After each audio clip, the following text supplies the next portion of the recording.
Good morning, everyone. Good to see you all. I'm here for Mark, who is away leading a retreat at IMS this week. So I thought we would start off by chanting the Metta Sutta today.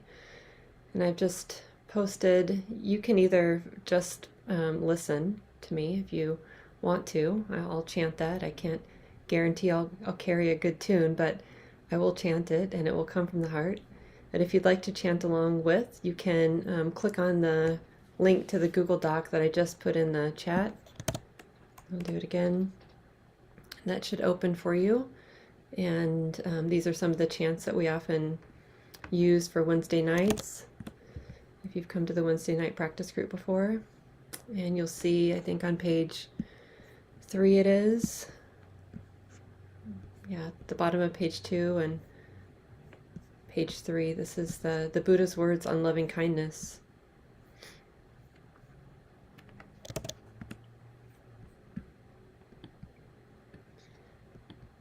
Just give you all a chance to open that if you like. And it will also give folks a bit more time, a couple minutes or so to get settled. Let me just do a quick check. Can you hear me okay? Great, thank you.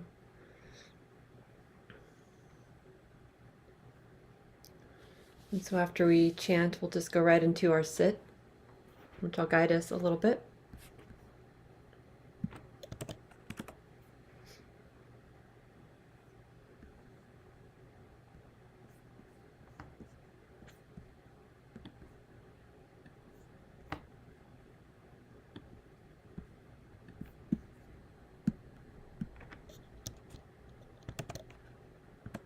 If you're just getting here, we'll begin by chanting the Buddha's words on loving kindness.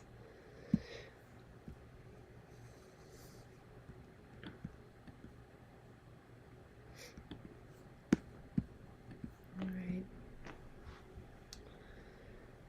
Now let us chant the Buddha's words on loving kindness. This is what should be done by one who is skilled in goodness and who knows the path of peace.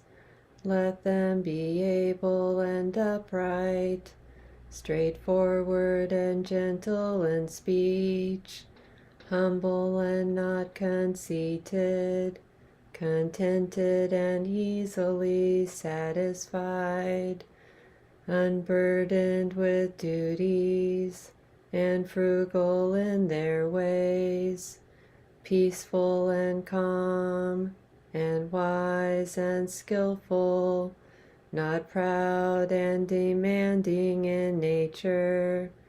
Let them not do the slightest thing that the wise would later reprove, wishing in gladness and in safety, may all beings be at ease, whatever living beings there may be, whether they are weak or strong, omitting none, the great or the mighty, medium, short, or small, the seen and the unseen, those living near and far away, those born and to be born. May all beings be at ease. Let none deceive another or despise any being in any state. Let none through anger or ill will wish harm upon another, even as a mother protects with her life her child, her only child. So with a boundless heart should one cherish all living beings, radiating kindness over the entire world, spreading upwards to the skies and downwards to the depths, outwards and unbounded, freed from hatred and ill will, whether standing or walking, seated or lying down, free from drowsiness. One should sustain this recollection. This is said to be the sublime abiding, by not holding to fixed views, the pure-hearted one, having clarity of vision, being freed from all sense desires, is not born again into this world.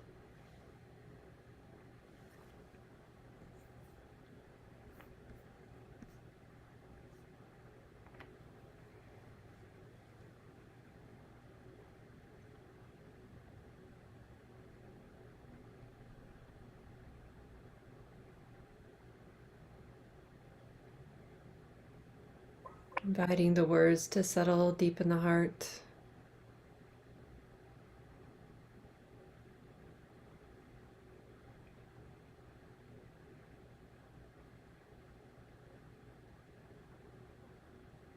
Not holding on to them,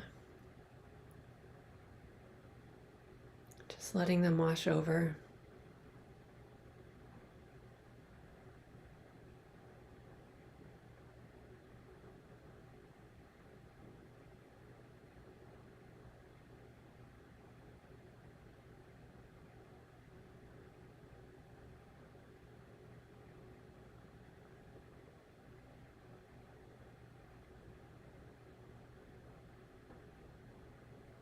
And with this foundation of love and wisdom,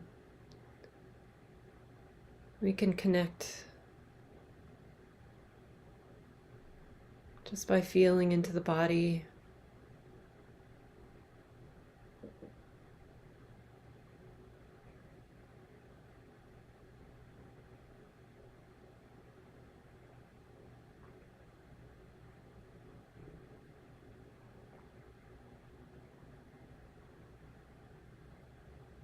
And feeling into what's obvious.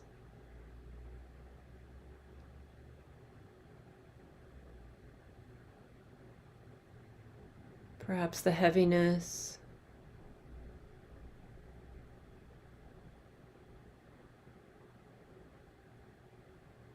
Or maybe temperature is easily noticeable.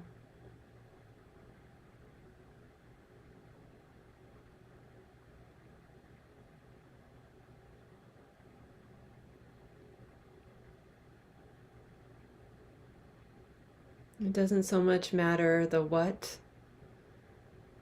but it does matter the how. And so it's with the relaxed awareness that we connect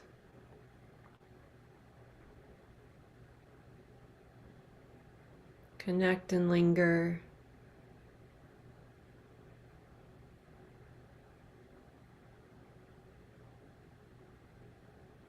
Training in continuity,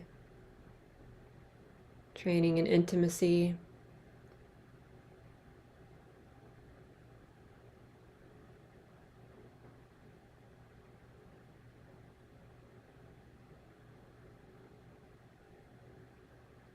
There's no need to have any preferences about what is being noticed.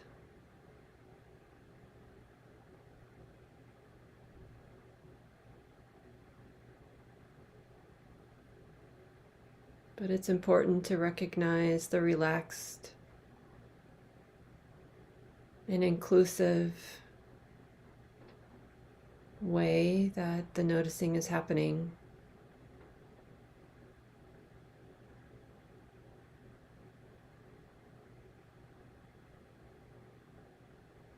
Remembering that we're not trying to pin anything down, not trying to control life. The body as an expression of life is in motion always.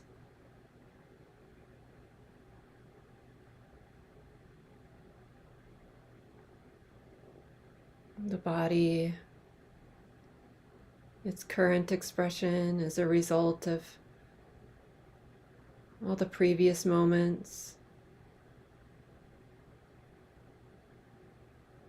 It's an expression of nature, not of self.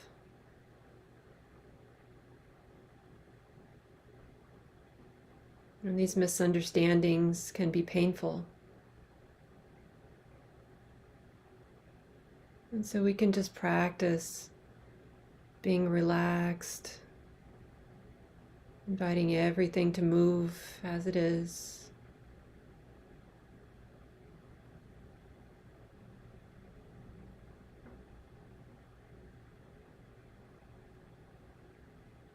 Just continuing to cultivate this capacity to be intimate, to be here,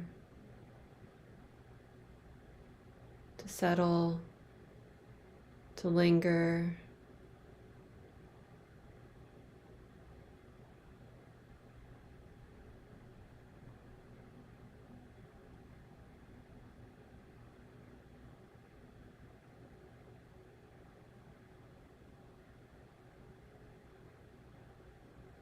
Any experience is fine. No problem emotions, no problem thoughts, no problem unpleasant body sensations, no problem shallow breathing.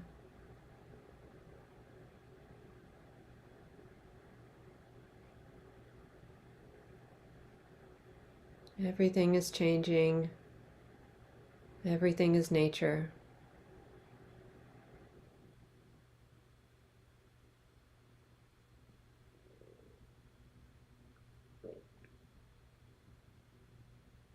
So we rest back, find some ease,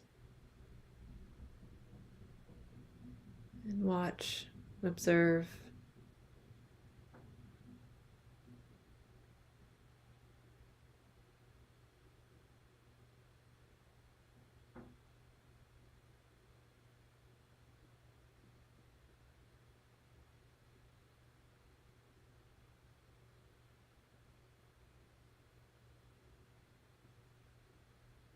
We'll continue in silence now.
Mhm.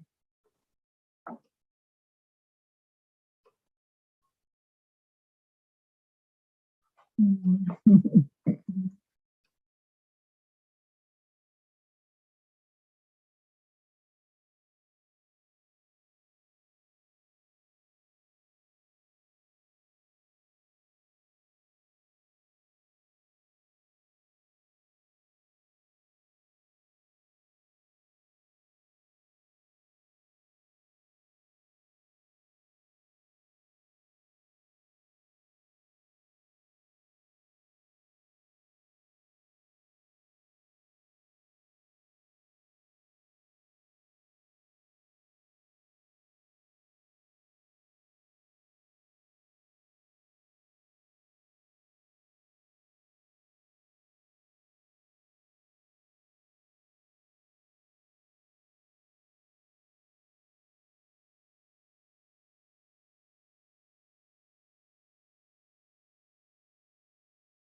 Feel free to take a minute or two to take care of yourself if you need to stretch or have a drink of water or use the restroom. In about 2 minutes, I'll begin, so you can even step away from the screen if you'd like to. Give your eyes a rest.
Welcome once again. Smiling because I was just flipping through the pictures and enjoying seeing you, taking in the names, reading through the participant list, seeing the chat messages. So you might want to take a minute to do that too, just to appreciate being in community together. You can even wave and smile, totally appropriate here. Yeah.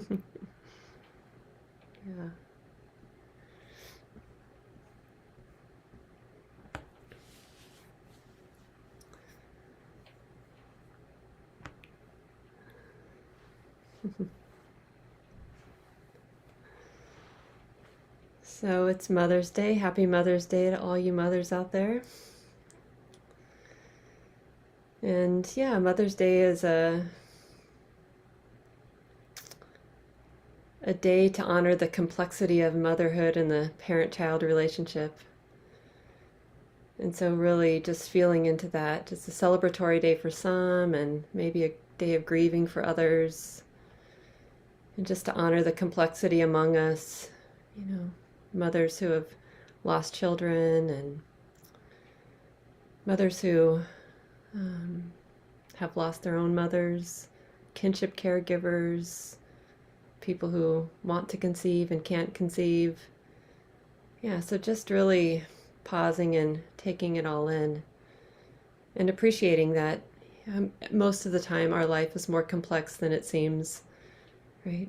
And so any singular moment in which we try to make things simple, even though practice is simple, yes, but life is complex. And it seemed like an appropriate day to talk a little bit about complexity and these complicated times that we're living in where there are no easy answers. And I'm sure you feel it. I certainly do on a daily basis. The stakes are so high. And yeah, it's a time of, seems like as the stakes get higher, the confusion among human beings seems all the more evident. And so just regularly, I often try to read and understand the times that the Buddha was living in and how things were back then and the people and the relationships and yeah, just feel into more than just the information that we have available to us about the teachings. Yeah, but really to kind of get a felt sense of what life was like. And, things weren't hunky-dory back then for the Buddha and all around him. So it's just good to remember that. And at the time that the Buddha was alive and teaching, there was war going on. People were enslaved. There was a very alive caste system that looked much like anti-Black racism here in this country. There was murder. Women were surviving through prostitution. There was family conflict. I mean, the Buddha's cousin tried to kill him. So there's it might feel like, well, there's this unique suffering to us at our time, but we can look all the way back through history, even to the time of the Buddha, and remember that things were really complex relationally in the collective, in terms of systems and families and all of that, and has continued to be so, and yet the Buddha taught, and people were getting more and more free and learning how to free themselves from suffering. And so when we feel the kind of, sometimes this life can feel, we can feel a little hopeless or in deep despair or something like that. And it helps me to remember this. Well, it's possible. The deepest freedom is possible for us too. It was possible for people throughout time, and it's really possible for us. It was possible for the Buddha. And so to allow ourselves to really, to go deep, to imagine what it might be like to be free, right? Completely free from suffering. And also that, nibbana is possible, and also that to remember that the Buddha wasn't just walking around not caring about the difficulties, that he was living in a context, right? That he wasn't just passive in all of this. In fact, he went after a murderer at one point, and he took action and counseled leaders of groups who were at war with each other. He admonished them, actually. So practice isn't just, again, an oversimplification of practice could be that it's just one thing. It means being still and being quiet and being gentle. But practice, skillful practice, can mean a lot of things. The key is that we watch our minds and we're intimate so that we understand the intentions that we're coming to our practice with, that we're responding, that we're participating with. Our actions, our movements all arise from an intention that was seated. The Buddha didn't shun people. We're really good at this one. When things get more complex, it seems like I watch this in my mind quite often. The mind just quickly looks for someone or something to blame, right? Well, if this person would just behave, or this problem would just go away, then things would be easy. Things would be better. And that's not to say that there aren't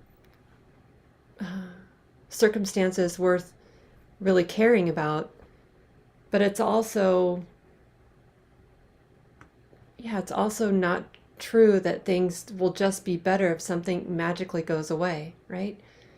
What would be better is if we all took responsibility for our minds, right? And what's moving there, and learned to cultivate goodness so that the world reflected that goodness of heart that we're noticing, the wisdom, the patience, the love, right? The willingness to connect and be intimate with life as it is, the willingness to keep looking for the deepest freedom, right? So that we can notice what's beyond the obvious. Now wouldn't that change the world? If we all took complete responsibility for this right here? If we all took complete responsibility for never forgetting that life is interconnected in so many deep and magical ways, really, can feel that way.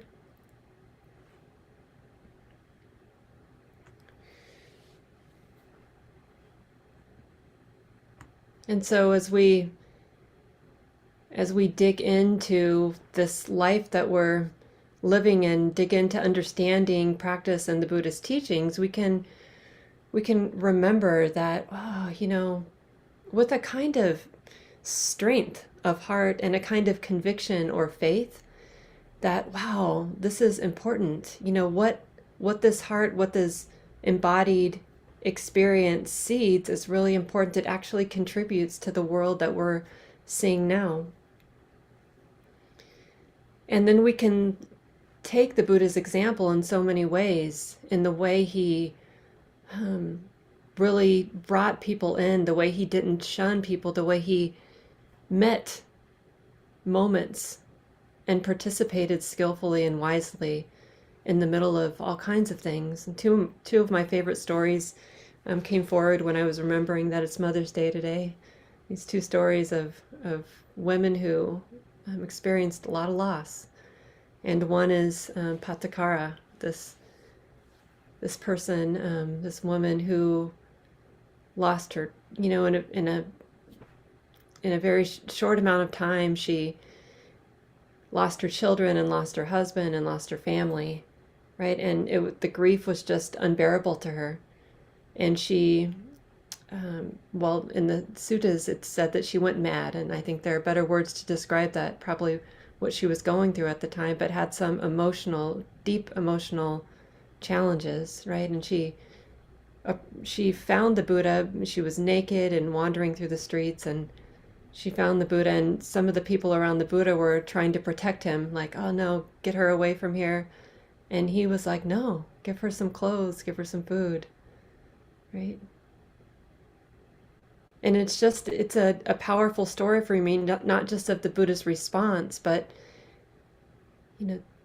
that taking care of each other, that the Buddha's modeling of how to take care of each other, how to remember that, oh, basic needs are really important.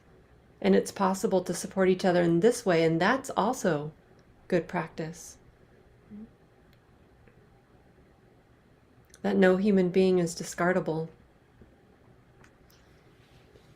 And so as the Buddha modeled so many beautiful moments like this, I always have I wonder, like, well, how did he do this? Yeah, that's the deep question. How did he do that? Right? How did he continue in this way? Right? How did he manage to live in the middle of complexity and watch his mind to the degree that he did, and be willing to, in any moment, really keep seeking that which is very difficult to observe, right? And this is what we do as practitioners. We keep wisdom in mind, right? Even when impermanence is not easy to see, even when things seem fixed and people seem fixed, and the mind seems like, well, this is always going to be my predicament, How do we keep this teaching of impermanence in mind, remembering that everything is in motion? And in these moments when we feel like, wow, this is really so personal. This is personal to me. This is my problem. This is your problem, right? When we do this thing of separating ourselves and forgetting that, oh, life is interconnected. This is actually not personal. Everything that we can know as a result of conditions and the way they come together and the way they fall apart. Yeah.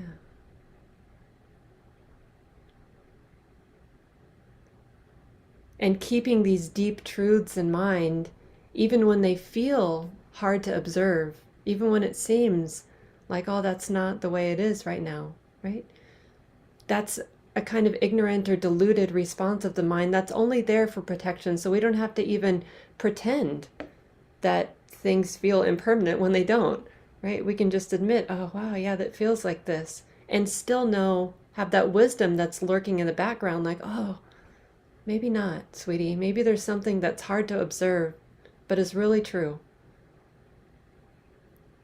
And so as we enter into these really complex moments together in relationship with one another, in terms of our systems and forces that are all around us, all the suffering that's around us, perhaps we can remember this, like, how do we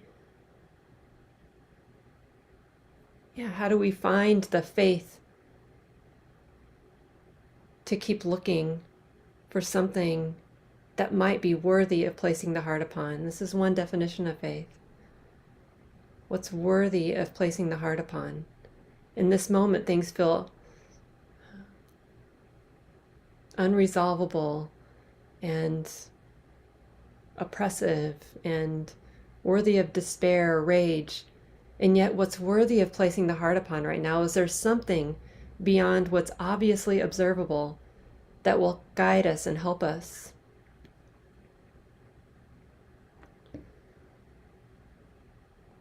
Because otherwise our default habits are to control and to blame, right?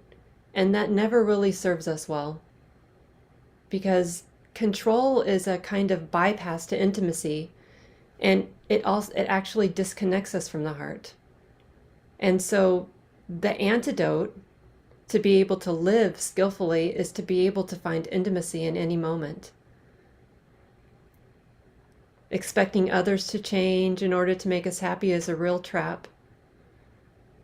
And so we practice normalizing all the feelings that we have, the grief, the anger, and understanding them, asking in a moment, oh yeah, how is it?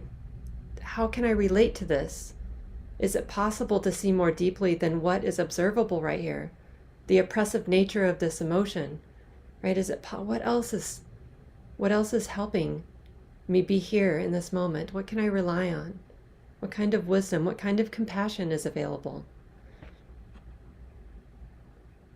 So we deepen into faith in really these very ordinary moments.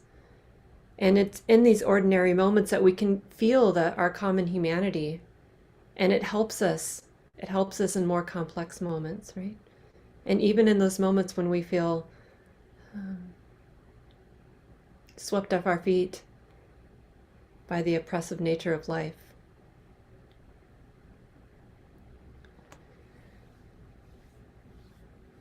And faith is a noble starting place. It kind of kicks things off for us, helps us. And with faith, there's a bit of courage, right? The kind of courage to connect and to linger, to feel into the present moment in an embodied way. And faith is courage, but it's more than courage. It's also wisdom and is love, the deepest kind of love, right? So finding this kind of faith requires us to rest in the tensions that exist and not to be afraid to ask questions and to honor the doubt that arises. In fact, we move from a kind of bright faith that is somewhat naive but really inspired to a deeper verifying faith when we learn to honor the questions that exist for us, not to sort of push them away, to rely on some belief, adopting some view from another or shared with us. Sharon Salzberg says that doubt is not the opposite of faith, which we often think, but more of a companion to faith.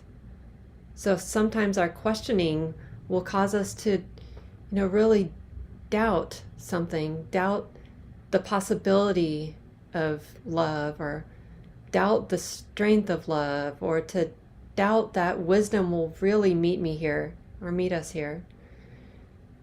And yet that doubt, when we can feel into it and feel its ephemeral nature also, and learn that this is just a force of nature, it's not so scary, right? And actually allowing ourselves to have the moment, the doubtful moment, then becomes a cause for courage, right?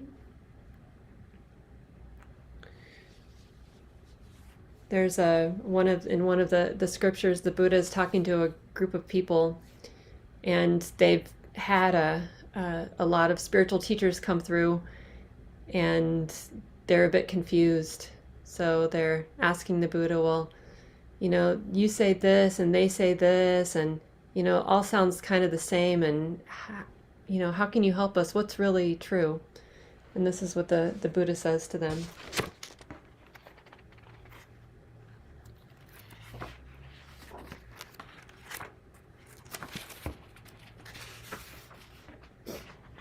It is right for you to doubt. Doubt has arisen in you about dubious matters. Come, do not rely on oral tradition, or on the lineage of teachers, or on holy scriptures, or on abstract logic.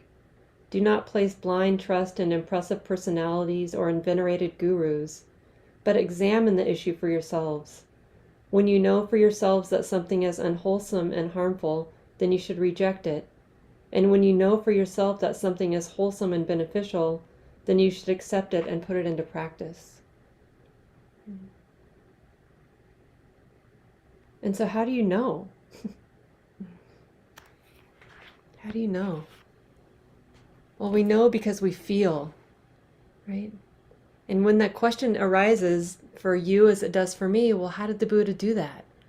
Right? The Buddha really trusted intimacy. I have to know that.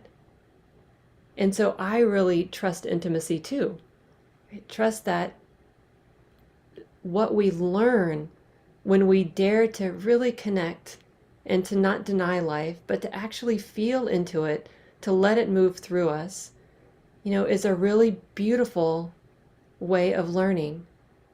And it's here that we learn to feel into our intentions, and we learn to tease out, oh, that, even there are times, and you probably have this experience when, something just doesn't feel right. The intellectual mind might not know how to describe it, but you go, oh, that just doesn't feel right. I'm not sure what doesn't feel right, but it feels a bit off. And I know that because I can feel it in my body, or something about what's moving in the heart, encourages a little bit of caution. It's like that. Sometimes it's an intuition or intuitive sense that might help us understand, and guide us.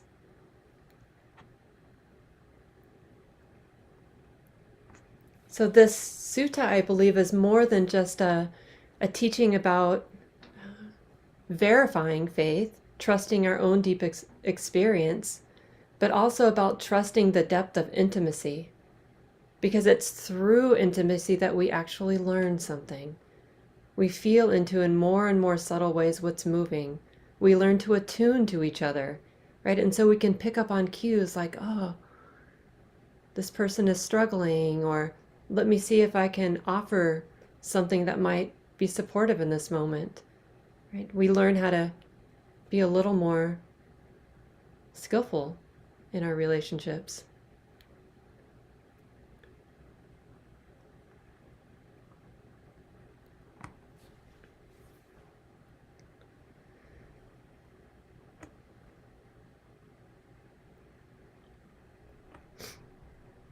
And that beautiful chant we did in the beginning, if you were here for that, we chanted the Metta Sutta. And I've been doing a deeper dive and studying the Metta Sutta lately because I've just wanted to, and maybe you're like me and looking for something these days to really place the heart upon, something that helps strengthen the enduring capacity of the heart in moments when life feels hard. And metta has been a strong force like this for me. I remember a time when Sharon Salzberg was talking about some criticisms that she'd received, and Sharon has written a lot about metta and taught a lot about metta or loving kindness. And the criticism was, well, the world's on fire, but here you are just sitting around practicing metta.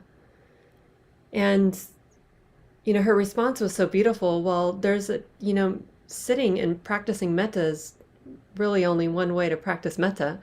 But of course, there's more there than that, right? There's more than this more secluded response. That's a beautiful response. And a more engaged, active response is also a beautiful response.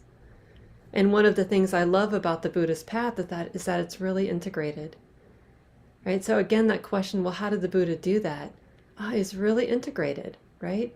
He understood love and wisdom and ethics, and how the complete path of practice involves all of this. Yeah. And so in the Metta Sutta, it begins with this is what should be done by one who is skilled in goodness. And I read that as kind of an admonishment, like the Buddha, like, hey, listen up here, this is important. Yeah, listen here. Listen to the strength of this practice and how integrated it actually is. And as I, go through the sutta, go through this chant, even, and chanting is one way to remember the teachings. One, one way it was an oral tradition at the time of the Buddha, and one way that people remembered the teachings is by chanting them. And so that kind of way that the mind remembers words, if they're set in song or something like that, it can be really useful, has been for me. And so just going through the sutta, realizing that it covers so much, that it doesn't even get to anything about loving kindness until we're about a third of the way in, right? But the sutta on loving kindness practice covers ethics. It covers the settledness of mind or collectedness of mind or samadhi, right? This practice in cultivating a skill of intimacy, a skill of being here, of being present. The sutta covers wisdom, and it actually ends with a statement about the deepest freedom, that which is nibbana. So the whole path is available to us, right? The whole path should be practiced in a really integrated way. And when we want to know, what's useful right now, we can tug on a thread, but not be afraid to let the whole path come with us, right? If our exploration takes us from a moment of, knowing that the mind needs to just set down some of its worries, and we just start to follow the breath, that doesn't mean, that the breath is the only thing that's important, because deepening our understanding into the impermanent nature of breathing is one way of deepening into this fully integrated path. So we can enter any place that we like, right? Any place that feels relevant and useful right now, and not being afraid to tug on a teaching that feels like, oh, this is good medicine for me, right? And to use the kind of inquisitiveness to get curious about what is the right medicine for me for now. Maybe it's to do some engagement, take some action. Maybe it's to go on a retreat. Maybe it's to read a little bit, study the suttas. Maybe it's to be in the middle of community, right? Wonderful. Yes, to any of that.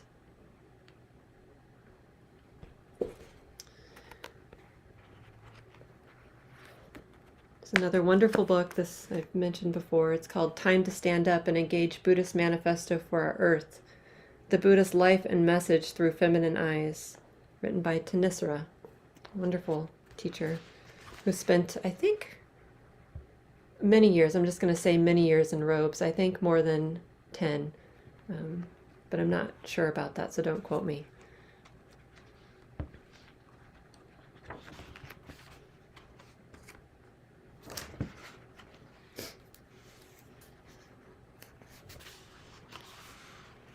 The experience of extreme intensity can initiate profound awakening into the benevolent nature of reality.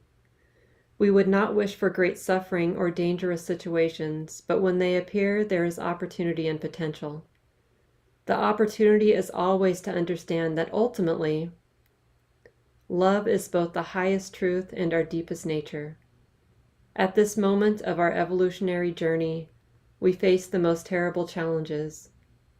Yet we need to hold faith to this love.